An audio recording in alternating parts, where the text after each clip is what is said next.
নমস্কার, কেমন আছেন সবাই? আশা করি সবাই ভালো আছেন। সবাইকে জানাই মনিদিয়া ব্লগসের একটা নতুন পর্বে স্বাগত। তো সকালবেলা এই যে দুধটা ফোটাতে দিয়েছি, দুধটা ফুটে গেছে, এটাকে এবার বন্ধ করে দিই। হয়ে গেছে, করে নিচ্ছি চা দুজনার। আর দেখুন আমার কর্তা কি করেছে, পুরো এই গোটা প্যাকেটটা একদম ভর্তি, মানে 50 টাকার কটা থাকে, পুরোটাই এই যে জলজিরা কিনে নিয়ে চলে এসছে। তো মানে রোজই লেবু চা খাচ্ছি, এখনও দুধ চা খাচ্ছি না, রোজ রোজ এই 5টা 6টা 10টা করে আনবে, ওই জন্য পুরোটাই দেখুন নিয়ে চলে এসছে। তো যাই, এবার চাটা খেয়ে নিই। তো সারাদিন সাথে থাকুন, আশা করি ভালো লাগবে। তো আগে এটা খাই, তারপরে ছাদে গিয়ে কাছাকাছি চালাবো, এইসব করব। তো সাথে থাকুন, আর যদি ভালো লাগে তাহলে একটা লাইক করবেন, সাবস্ক্রাইব করে দিয়ে পাশে থাকবেন। চলে এসেছি ছাদে, এই জামা কাপড়গুলোও চালিয়ে দিয়েছি, এটাও চলছে। এই যে পুজোর বাসন নিয়ে এসেছি, এগুলো ধুতে হবে। গাছে অনেক ফুল ছিল, এই দেখুন এত ফুল, এই যে তুলে নিচ্ছি। জামা কাপড় এগুলো শুকায়নি, কারণ রোজই বৃষ্টি হচ্ছে, বৃষ্টির ছাটের জন্য, স্যাঁতস্যাঁতে ওয়েদারের জন্য এগুলো শুকোয়নি। যেগুলো শুকিয়েছিল তুলে নিয়েছি, ভাঁজ করব। আর দেখুন কত ফুল তুলেছি, ফুল, তুলসী পাতা, দেখুন এত তুলেছি। তো যাই, এবার ছাদের কাজ করি। দেখুন আমার এই কুমড়ো গাছটাও কি সুন্দর বেয়ে বেয়ে এদিকে যাচ্ছে, আবার এদিকে গেলে আবার এদিকে ঘুরিয়ে দেবো। তো এইটুকু জায়গার মধ্যে অ্যাকচুয়ালি 4তলার ছাদেও গাছ সব লাগানো যায়, কিন্তু এই গরমের দিনে উপরে যাওয়া খুব অসুবিধা। আবার একটু শীত শীত এলে উপরে ছাদে গিয়ে কাজ করব, কিন্তু এবছর জানি না পারবো কি না, কেননা আমাদের বাড়িতে নতুন অতিথি আসবে, তার পেছনে সময় দেব নাকি উপরে ছাদে এইসব গাছের পরিচর্যা করব, জানি না। সময় না হলে আর কি করব, এখানে যেমনি ফুল বাগান করি শীতের সময় সেরকমই করব। তো যাই, এবার এই জামা কাপড়গুলো সব ভাঁজ করে নিয়ে আর পুজোর বাসনগুলোও ধুয়ে নেব। দেখুন এই গাছটা এত বড় হয়ে গেছে, চারিদিক ছড়িয়ে দেখুন কত বড় হয়ে ঝুঁকে গেছে। আর এই কলিয়াসের এইগুলো এখানে এত বড় বড় হয়ে গেছে, এরই ডালগুলোকে আমি ভেঙে ভেঙে নিচে সব বাড়ির ঘরের সামনে লাগিয়েছি। তো যাই, এবার ওয়েদারটা মেঘলা মেঘলা, হালকা হালকা রোদ হচ্ছে, কিন্তু গরম প্রচুর, এত গরম যে গরম সহ্য করা যায় না। এইরকম হালকা হালকা বৃষ্টিতে তো গরম বাড়বেই না। চলে যাই এবার। দেখুন এতগুলো কুমড়ো পাতা কচি কচি একদম কেটে নিয়েছি, তাহলে আরও সুন্দরভাবে হবে। ওইদিকে ভর্তি হয়ে গেছে, এটা দিয়ে আজকে মুসুরির ডাল করব। মুসুরির ডাল দিয়ে এই কুমড়ো, কচি কচি কুমড়ো পাতা দিয়ে করলে খেতে বেশ ভালো লাগে, তো ওই জন্য কেটে নিলাম। দেখুন এখানে কত আমার কুমড়ো গাছ হয়েছে, এই দেখুন এই বীজগুলো সব লাগিয়েছিলাম, দেখে বুঝতে পারছেন সব এর থেকে এই যে শিকড় বেরিয়ে সব হয়েছে এই এতগুলোতে। দেখুন এখানে এই যে ছোটো ছোটো চারা, এই যে যেখানেই পাই আমি কুমড়ো গাছ লাগিয়ে রেখে দিই, এই যে হতেই থাকে।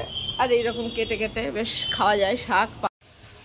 উপরে পুরো একদম 1.5 ঘন্টা মতন উপরে সমস্ত কাজ একবারে করে কাঁচা মেলে চলে এলাম, হাঁপিয়ে গেছি। কি খাবো, যে আমার কত যে ছাতু বানিয়ে দিচ্ছে, নিজেও বানাচ্ছে, আমাকেও বানিয়ে দিয়েছে। পেটটা গোলাচ্ছে, আর ভালো লাগছে না। আর এই যে রান্না করবে চলে এসেছি, দেখুন নিয়ে এসছে কি সুন্দর চিংড়ি মাছ ঝুলে। কি 1 কেজি নাকি চিংড়ি মাছ? হ্যাঁ 800। এই যে চিংড়ি মাছ নিয়ে এসছে চিকেন করবো, ডাল, এই যে এই কুমড়ো এগুলো কেটে নিয়ে এসেছি, পাতাগুলো সব ডালটি সহ। তো এটা দিয়ে মুসুরির ডালটা করব, আর করব চিংড়ি মাছ দিয়ে শসার তরকারি আর চিকেন। ভেন্ডিটা অল্প একটুখানি ভেন্ডি কেটে নিলাম, কেননা দিয়া শসার তরকারি খায় না, তো ডাল দিয়ে কী দিয়ে খাবে, আর ডাল ছাড়া কেন, আর তো কোনো সবজি করব না, করব হচ্ছে শুধু শসার তরকারি আর করব চিকেন। তো ভাবলাম একটুখানি অল্পর জন্য ভেন্ডি ভাজা করে নিই। তো ভেন্ডি তেল গরম হয়ে গেছে, একটু পেঁয়াজ দিয়ে দেবো। ডালটা সেদ্ধ হয়ে গেছে, ডালের মধ্যে দিয়ে দিচ্ছি জল, এই যে কাঁচা লঙ্কাও কেটে দিয়েছি, দিয়ে দেবো হলুদ আর নুন।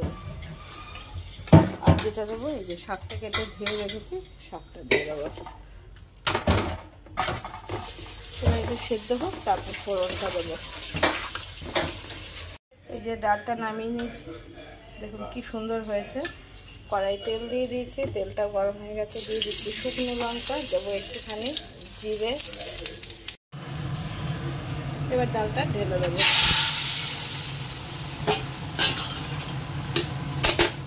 এটাতে কিছু দেবো না, একটুখানি শুধু চিনি দেবো।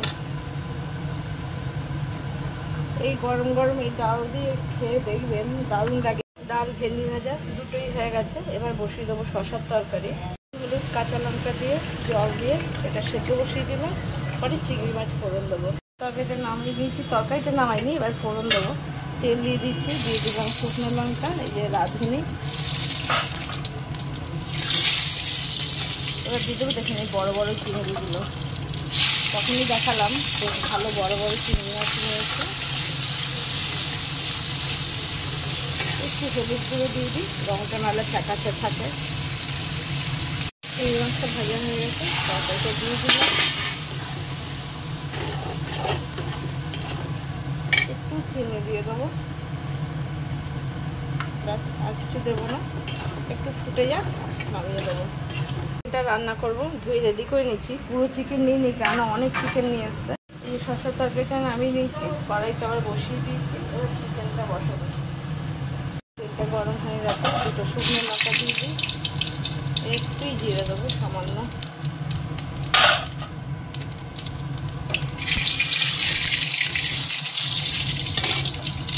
দিয়ে দিচ্ছি পেঁয়াজ কুচনো। পেঁয়াজটা ভালো হয়ে গেছে, এই যে কাঁচা লঙ্কাগুলো চিড়ে রেখেছি ওগুলো দিয়ে দিলাম। অনেকটা মানে খুব একটা ঝাল নেই লঙ্কাগুলোতে, ওর জন্য দিয়ে দিচ্ছি 1 চামচ রসুন বাটা, আর দেবো 1 চামচ আদা বাটা। এবার বাকি মশলাগুলোও দিয়ে দেবো। আমি এক একদিন এক একভাবেই করি, এটা আপনারা নিজেরাও লক্ষ্য করেছেন হয়তো। দিয়ে দেবো হলুদ গুঁড়ো,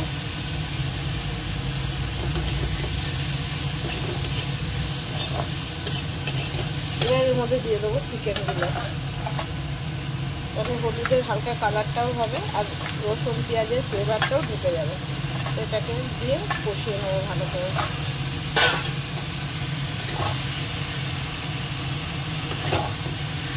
না, কাঁচা লঙ্কাগুলো যাতে এমনিতে স্বাদ নেই।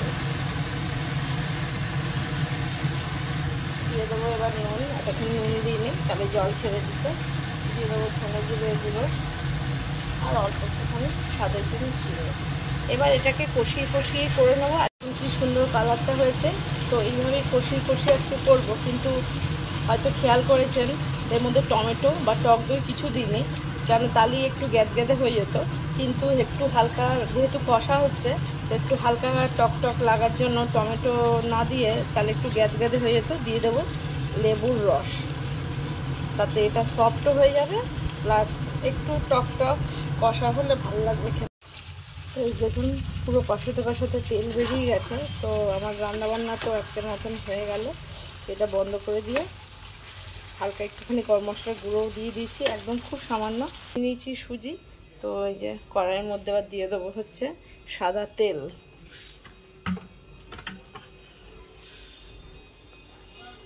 অল্প একটুখানি সাদা তেল দিয়ে দিলাম, এটা দিয়ে সুজিটা একটু ভেজে নেব।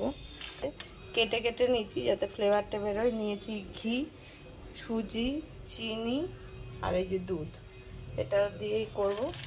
খুব বেশি করব না, অল্পই করব। সুজিটা দেখুন কি সুন্দর করে একদম ভাজা হয়ে গেছে লাল করে। এবার এর মধ্যে ফ্লেভারের জন্য দিয়ে দেবো একটুখানি, স্বাদের জন্য ফ্লেভারের জন্য 1 চামচ মতন একটু ঘি, গন্ধটা খুব সুন্দর হবে।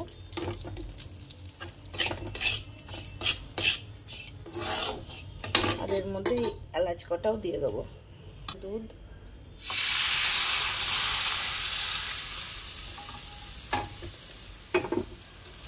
একটু ফুটে যাক, তারপরে চিনিটা দেবো। এই যে এতটুকু নুন দিয়ে দিলাম, পুরো হয়ে গেছে। এবার দিয়ে দেবো চিনিটা। চিনি আগে দিলে এটা, তারপরে গ্যাসটা কমিয়ে দিই, এত ছিটকাচ্ছে। আর খুব বেশি আমি চিনি মিষ্টিটা দেবো না, খুব বেশি মিষ্টি হলে কেউ খেতে চায় না। এই দেখুন সুজিটা কেমন হয়েছে, এই যে প্লেটে বেড়ে ফেলেছি, দিয়ে দিই ওদেরকে। দেখুন আজকে রাতের ডিনারের জন্য দিয়া বানাচ্ছে হচ্ছে, মুখে বল কি বানাচ্ছিস? আলু কা পরাঠা। বাংলায় বল, কাটা বাদ দিয়ে। আলুর পরোটা, আলুর পরোটা এটা ডিনারের জন্য। এই যে কটা আলু সেদ্ধ করছিস? 6টা। এই 6টা আলু এই যে সেদ্ধ করে ছুলে নিচ্ছে। আর এখানে এই যে লঙ্কা ভেজে ওটা গুলে নেবে। লঙ্কা একটু বেশি ভাজা হয়ে গেছে, বেশি গোলা হয়ে গেছে, বেশি বেশি গোলা হয়ে গেছে, গুঁড়ো গুঁড়ো করে দিয়েছি। কি আলু? আলু না, না না, গোলা ঠিকই আছে। এই যে আলুটা মেখে মেখে নিয়েছে, আর এই যে এর মধ্যে পুর ভরে এইভাবে বেলে নিয়ে ভাজছে। অ্যাকচুয়ালি আরও ভেজেছিল, তখন আমি ভিডিওটা করতে পারিনি। আমার মেজো যা, তারপরে ওই দেওরের মেয়ে এসছিল, তো ওরা এসছিল। আজকের আমার ওই দেওরের ছেলের জন্মদিন আছে, তো তাই কেক দিতে এসছিল, তো তাই জন্য হ্যাঁ গরম, তো সেই ওদেরকে ভেজে ও দিয়েছে। তো ওরা আমার সেই জায়ের মেয়ে ও খেয়ে গেছে, আর যা নিয়ে গেছে, দুজনকে দুটো বানিয়ে দিয়েছিল, তখন ওই জন্য ভিডিওটা করতে পারিনি। তো এই যে অল্প অল্প করে সাদা তেল দিয়ে